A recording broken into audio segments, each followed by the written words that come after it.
Comment développer son animisme intérieur quand on habite dans une ville?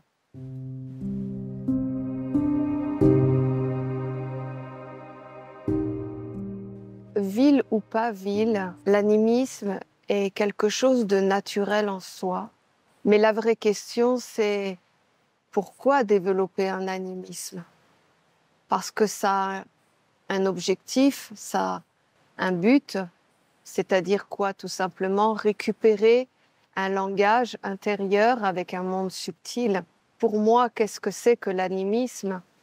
Ce n'est pas forcément de vivre dans la nature, de manger des plantes, d'être en dehors du monde, de ne pas être devant un téléphone et tout ce qui voudrait un petit peu donner une ambiance où il n'y a rien du monde extérieur dans un environnement naturel. Bien sûr que c'est quelque chose qui est naturel pour certaines personnes qui vivent encore comme cela. Mais ça dépend aussi ce qu'on veut faire dans sa vie. Pour moi, l'animisme, c'est remettre en lumière, réactiver en soi ce qui fait partie de notre mécanisme naturel et qui doit être réassocié à la vie, c'est-à-dire à tout ce qui est en lien avec la constitution de notre corps et les mondes qui vivent tout autour de nous de manière naturelle. C'est plutôt retrouver un langage animé par la vie qui permet justement d'œuvrer dans la vie jusque dans la réalité de notre être intérieur. Pourquoi je dis ça? Parce que ça a un but très précis.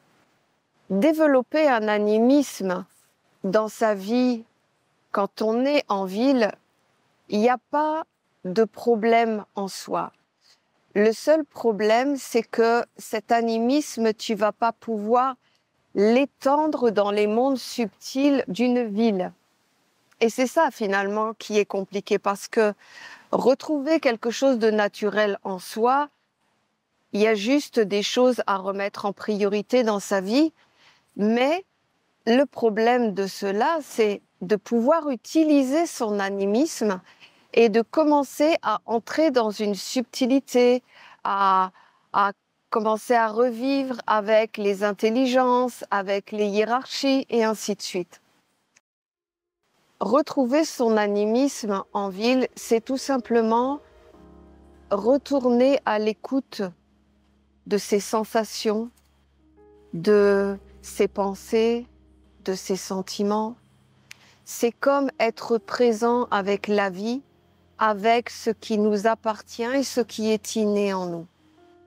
À ce moment-là, le côté naturel, animisme de la vie se remet en place parce que nous l'invitons consciemment dans notre vie. Sinon, cet animisme, ces choses naturelles qui se font en nous, elles le font simplement pour préserver l'existence du corps, mais elle ne va pas au-delà de ce que demande le corps.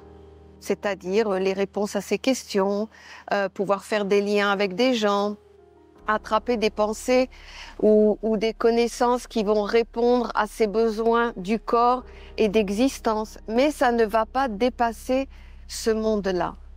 Donc, développer un animisme en soi, comme je le disais au départ, que tu sois dans la nature ou que tu sois en ville, c'est une volonté intérieure d'être à l'écoute de son être et de commencer à œuvrer avec les sensations, ce qui renaît en toi, les choses qui t'amènent une légèreté, parce qu'en fait, un animisme, profondément, quand ça s'éveille à l'intérieur de toi, ça te fait aller à l'essentiel et tu n'as pas besoin de tant de choses à l'extérieur. Presque, j'aurais tendance à dire, tu te suffis à toi-même.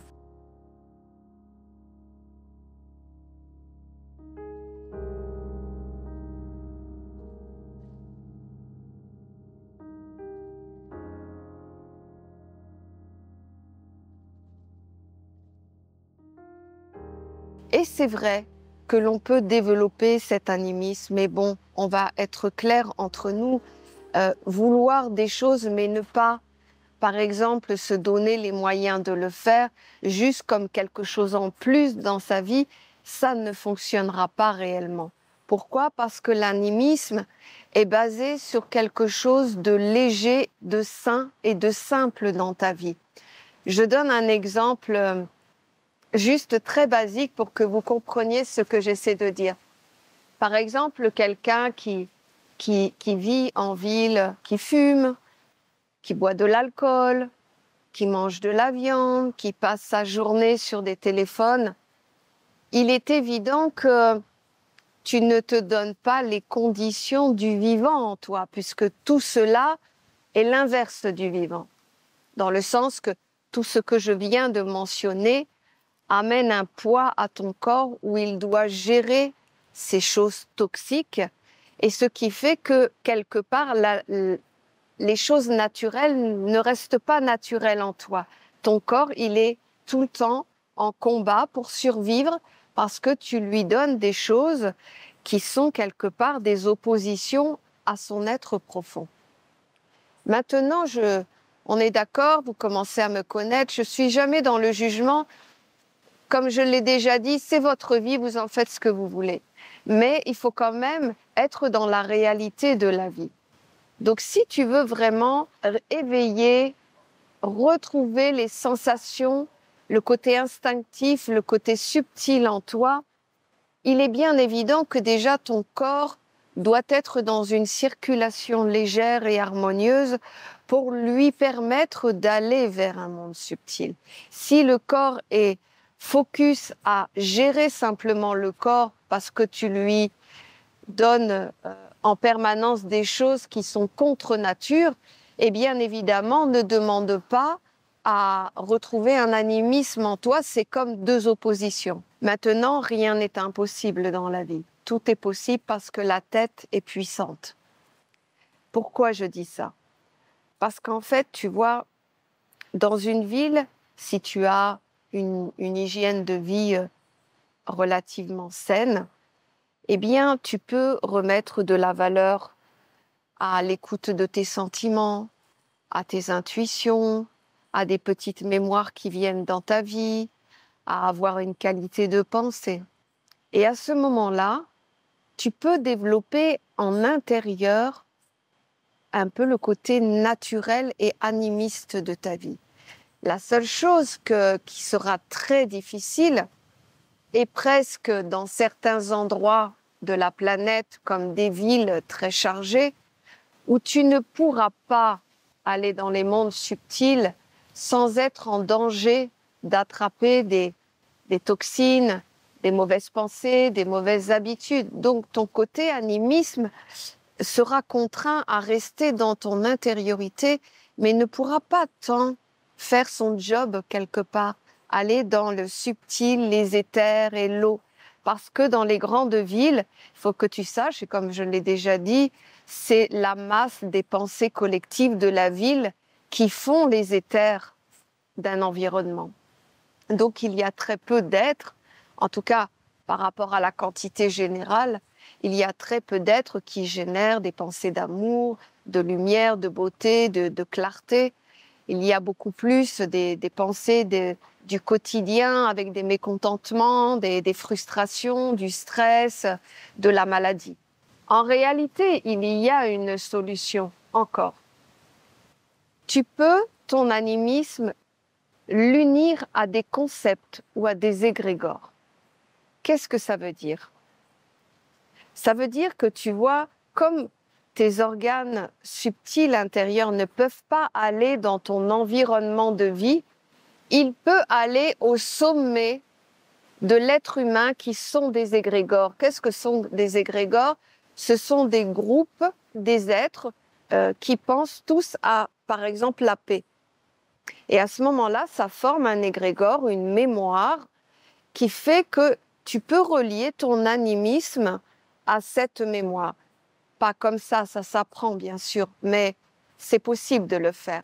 Tu ne pourras pas aller dans le subtil parce que c'est dangereux pour toi, mais par contre, tu peux, au niveau de ta mémoire existentielle de la vie, tu peux accompagner ton animisme vers des égrégores où tu vas pouvoir t'unir à un ensemble de personnes qui pensent, par exemple, à la paix, qui pensent à l'amour, qui pensent à la liberté.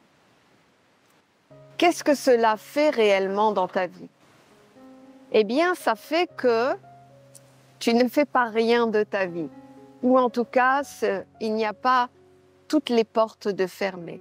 Mais il faut quand même savoir que travailler avec un autre monde, ce n'est pas forcément travailler avec l'ancrage de la lumière jusque dans le réel de ta vie, c'est-à-dire dans l'incarnation.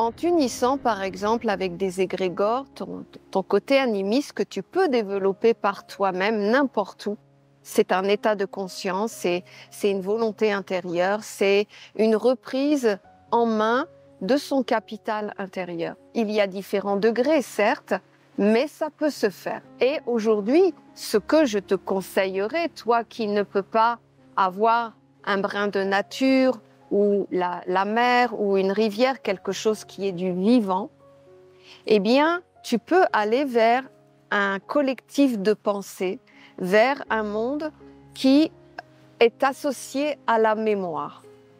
À ce moment-là, tu es conscient que tu alimentes une mémoire qui est liée à ton être.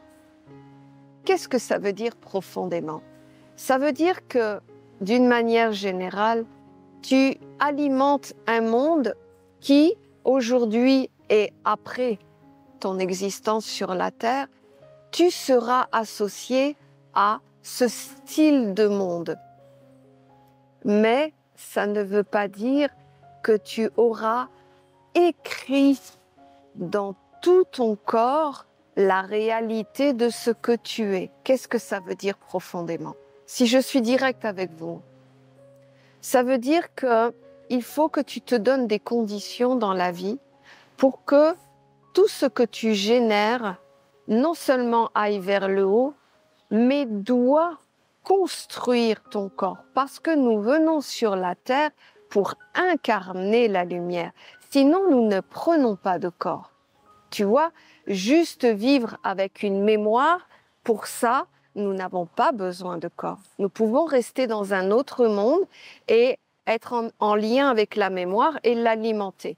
Si nous prenons un corps sur la terre, c'est justement pour être le réel de la mémoire et l'incarner, c'est-à-dire lui donner corps. Et c'est le but de notre vie sur la terre. Donc, donne-toi les conditions d'habiter et de vivre dans un endroit où il y a du vivant. Qu'est-ce que c'est que le vivant? C'est tout ce qui est en lien avec les choses naturelles de la vie. Une rivière, la mer, les arbres, tout ce qui fait qu'il y a une autogénération d'atmosphère respiratoire parce que c'est une masse. C'est pour ça une forêt. Ce sont des arbres et ils autogénèrent un monde eux-mêmes qui fait que ça donne une sphère respiratoire qui est en lien avec les choses naturelles de la vie. Leur univers, leur façon de penser, leur oxygénation et ainsi de suite. Tu as l'eau, tu as les rivières qui sont encore dans les montagnes et qui traversent les régions qui amènent des messages de pureté, de nettoyage et de clarté. Tu as la mer qui va nettoyer tous tes auras et le subtil autour de toi. Ce sont des mondes, des univers qui génèrent encore de la vraie vie, j'aurais tendance à dire, c'est-à-dire une vie naturelle liée à la création. Et il faut que toi, dans ta vie, tu te donnes les moyens de pouvoir t'offrir cela si vraiment tu veux retrouver un langage naturel avec la vie. Si tu restes en permanence dans des villes, eh bien, il est vrai que tu peux développer un animisme à l'intérieur de toi, mais tu vas pas être dans le processus de l'incarnation de la lumière, tu vas être dans le processus de garder une mémoire de ce que tu as fait sur la terre, où tu vas être en lien avec cette mémoire que tu vas avoir générée au quotidien dans ta vie. Ce qui fait que quand tu partiras, tu seras associé par exemple à la paix. Mais ça ne veut pas dire que quand tu reprendras un corps, parce que justement, le fait de l'incarner dans le corps, c'est que ça a écrit dans tes os, ça a écrit dans ton sang, ça a écrit dans tout ce qui fait toi, ça écrit ton futur corps. Tu vois? Et quand tu reprends un corps, quand tu viens sur la terre, tu n'as plus la mémoire de ce que tu étais, tu n'as plus la mémoire de ce que tu dois faire. C'est ton corps qui va te rappeler à ça, les mécanismes du corps, les goûts du corps. Tu vois ce que je veux dire? Parce que si, en développant ton animisme, tu retrouves un lien avec la nature, avec les éléments, avec les esprits, quand tu vas revenir, tu vas déjà avoir une histoire avec ces mondes-là. Pourquoi? Parce que ton corps a été impacté de ce lien et de cette existence. Donc, à ce moment-là, ton corps, c'est ton futur corps. C'est pour cela que l'incarnation de la lumière est fondamentale et pas seulement vivre avec un monde de lumière toujours dans d'autres mondes. Dans d'autres mondes, ça sera ta mémoire. Oui, bien sûr que même là, au jour d'aujourd'hui, ça se trouve, tu es déjà même associé à des tas de mondes de lumière. Le problème, c'est que tu ne le sais pas. Tu as des affinités, tu le sens. Mais tu n'as pas le fondamental de ta vie, c'est-à-dire le langage retrouvé avec ce que tu es naturellement et profondément. C'est-à-dire le langage avec les éléments, avec les esprits, les génies et les égrégores. C'est pour cela qu'on insiste tant sur le fait que la lumière, bien sûr qu'elle habite un autre monde, et quelque part, elle n'a pas besoin de nous. C'est nous qui avons besoin d'elle pour nous définir en tant que manifestation de la lumière. Que sommes-nous de la lumière? Et c'est pour ça que c'est important de comprendre que tout est possible dans la vie en réalité, mais il faut se donner les conditions pour se permettre d'être toujours et d'une manière générale associé à la vie, ce qui est encore vivant. On le dit tellement depuis très longtemps, et même dans la tradition essénienne, le fondateur, Olivier Manitara, nous disait aujourd'hui, puisqu'il répondait déjà à ces questions-là, euh, avec quel monde on peut s'associer où c'est encore vivant. Et il disait, aujourd'hui, la seule chose qui est encore vivant, c'est la nature. Le reste n'est plus vivant. Le reste, c'est pas que c'est plus vivant, c'est que c'est pris par d'autres mondes, mais ce n'est plus naturellement vivant. Et je confirme, je le réitère, que c'est vrai que la nature, la mer, une rivière, vous voyez, je vais même aller dans le détail. Est-ce qu'un champ de blé est vivant? Eh bien non, c'est triste à dire. C'est quand même vivant, mais ce n'est pas naturellement vivant, parce que ce sont des plantes transformées par des hommes et des femmes qui ne sont plus déjà eux-mêmes, qui sont plantés en esclavage, c'est-à-dire comme ils ont souhaité. Ils doivent pousser quand on leur a dit de pousser, et ainsi de suite. Donc, il n'y a pas ce côté, justement, naturel de l'écoute du besoin de ce qui est animé à l'intérieur de nous.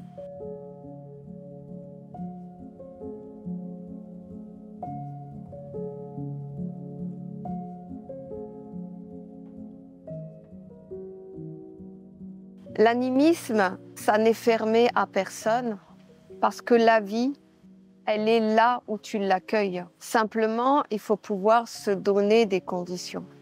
Et quand tu es dans des grandes villes, c'est vrai que tu peux développer beaucoup de choses à l'intérieur de toi. De toute façon, ça ne se fera pas sans ça.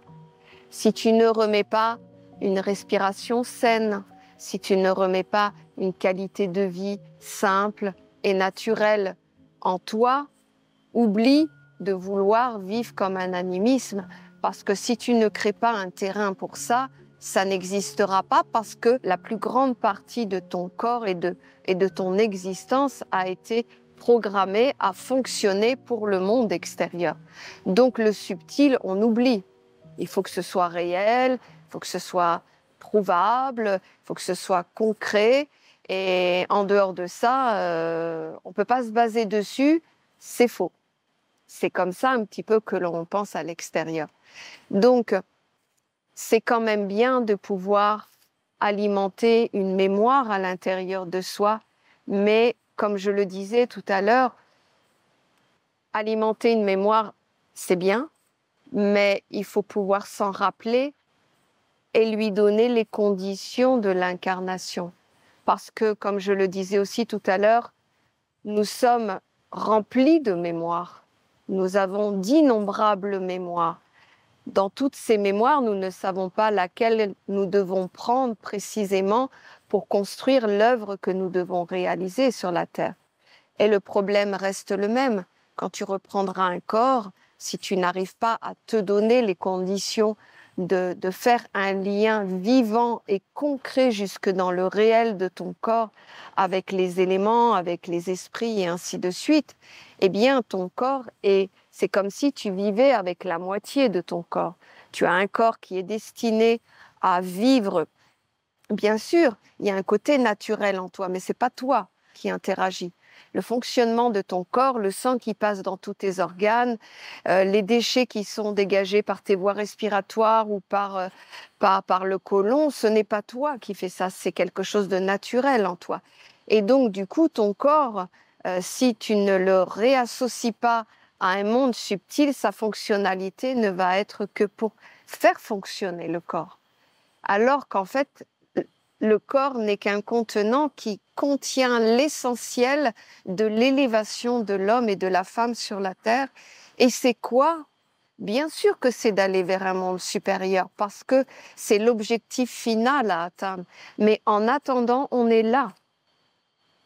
On a décidé de prendre un corps. Donc, si tu regardes ce que ça veut dire dans la globalité de l'existence, ça veut dire que ce corps a vocation de contenir un monde. Donc, contenir quel monde?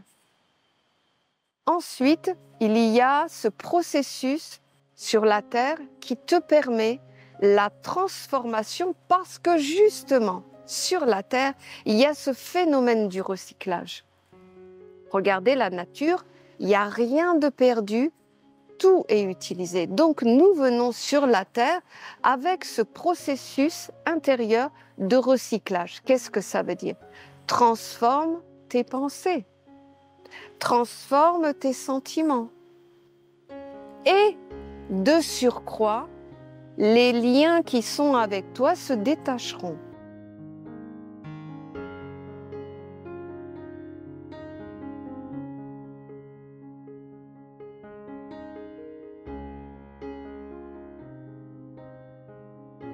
C'est pour cela que je ne suis pas trop partisante de se concentrer sur une imperfection en se disant « c'est mon karma familial » par exemple. Pourquoi? Parce qu'en fait, en ayant cette attitude vis-à-vis d'une imperfection, c'est comme si tu la légitimisais et qu'elle te donnait comme une validité d'imperfection. Tu vois ce que je veux dire? Et c'est pour cela que pointer et construire sa vie en regardant cette imperfection, en disant ça, c'est négatif en moi, ça me freine, c'est à cause de ça que je n'y arrive pas, eh bien en fait, tu fais l'inverse de ce qui doit être fait. C'est-à-dire, tu lui donnes une raison d'existence parce qu'à partir du moment où elle a ton centre d'intérêt, elle est réelle, elle est puissante, et elle est existante. C'est pour cela que je suis partisante de tout ce qui se fait en intérieur, dans la gestion de son présent, c'est-à-dire tu es là et tu gères la circulation des mondes subtils qui viennent. Quand je parle des mondes subtils, on est d'accord qu'il y a subtil et subtil. Subtil veut dire invisible, plus fin, donc invisible à tes yeux, mais que l'on peut capter avec des sens. Quand je dis subtil, là, dans cet élément où, en fin de compte, le subtil va alimenter ta vie, c'est-à-dire c'est l'eau, l'air généré par la masse de l'humanité. Et quand avant je te disais retrouver un lien subtil, c'était bien sûr en lien avec les hiérarchies existantes autour de nous. Donc des fois on utilise les mêmes mots mais on ne se comprend pas dans le sens profond. Donc en fin de compte, ce qui est important à l'intérieur de toi, quand tu sais que quelque part, bien sûr que tu n'es pas parfait, tu dois reprendre ton intériorité et commencer justement à gérer la qualité des pensées qui vont arriver, qui viennent justement du subtil global et qui viennent visiter régulièrement ta vie. Les sentiments qui viennent visiter régulièrement ta vie et qui font que finalement, c'est la définition de l'être que tu es. Donc, si toi, tu ne dis pas par la qualité d'être de ta respiration intérieure, de la qualité de tes réflexions intérieures, de tes désirs intérieurs, eh bien, en fait, tu restes le karma. C'est pour cela que tu dois tout régénérer de l'intérieur et choisir des pensées, des sentiments, des désirs qui vont définir l'être que tu veux devenir. Et qu'est-ce qui va se passer naturellement? Tout ce qui n'est pas en affinité se sépare.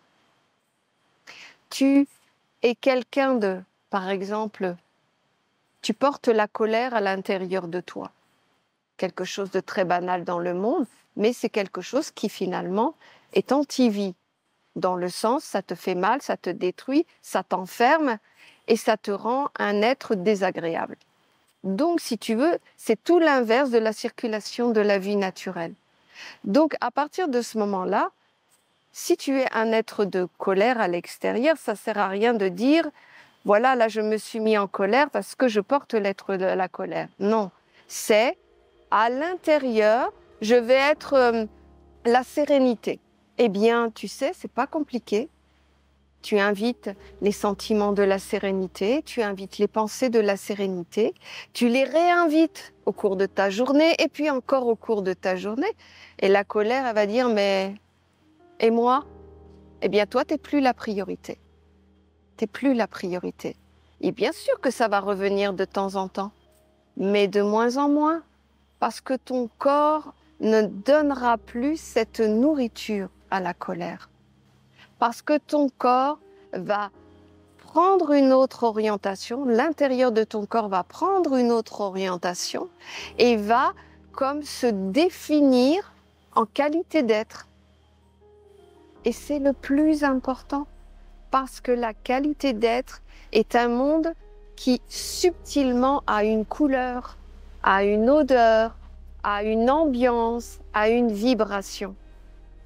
Et c'est à ce moment-là que finalement, ton karma, qui est lié à ta vie, à tes mécanismes intérieurs, ne trouve plus place en toi parce que vous ne faites plus partie du même monde, tout simplement. Et ça ne sert à rien de pointer le côté karma, à regarder ses parents en disant c'est à cause de toi que j'ai ça, ou tu le subis. Bien sûr que c'est vrai, bien sûr que c'est vrai, mais ce n'est pas définitivement vrai et ce n'est pas justifiable par rapport au choix de la vie que tu veux prendre.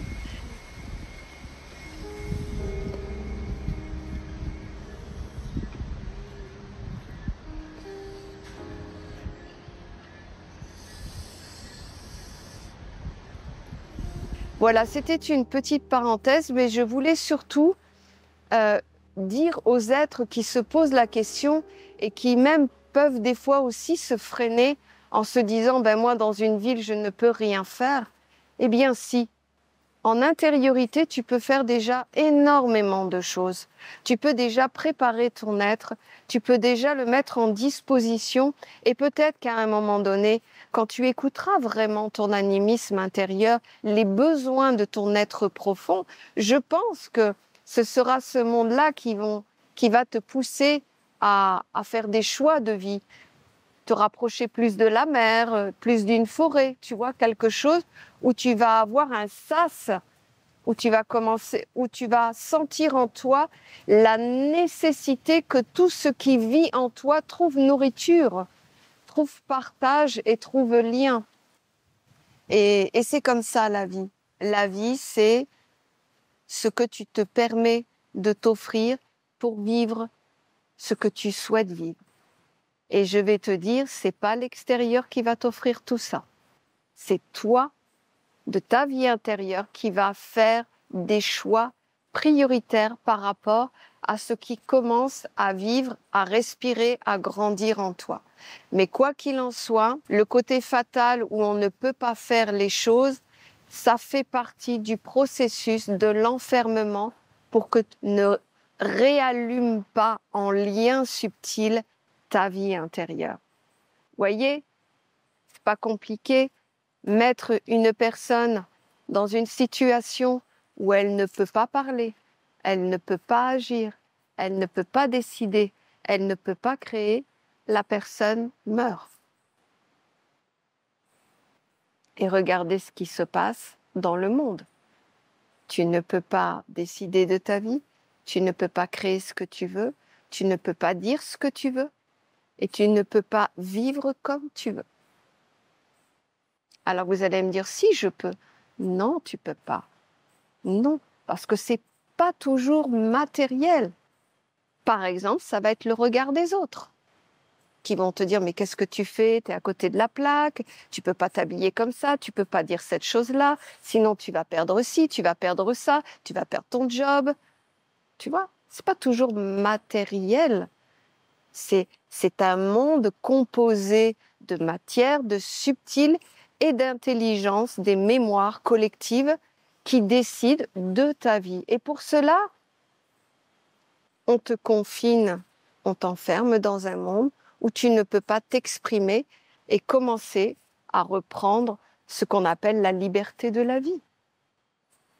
Voilà, donc je vous invite quand même à travailler sur votre animisme intérieur, votre subtilité, votre vivant intérieur. Et puis, à un moment donné, dans un premier temps, vous pouvez vous associer avec des intelligences supérieures, avec des, comme je le disais, dans le monde des égrégores, avec des mémoires collectives. Et ça agira sur votre mémoire. Vous serez défini plus lié avec ce monde-là qu'avec d'autres. Mais vous n'aurez pas assez d'éléments pour être dans l'incarnation de la lumière. Pour cela, il faut que vous soyez associé à la vie et au vivant. Je vous remercie et j'espère vous avoir été utile. À bientôt.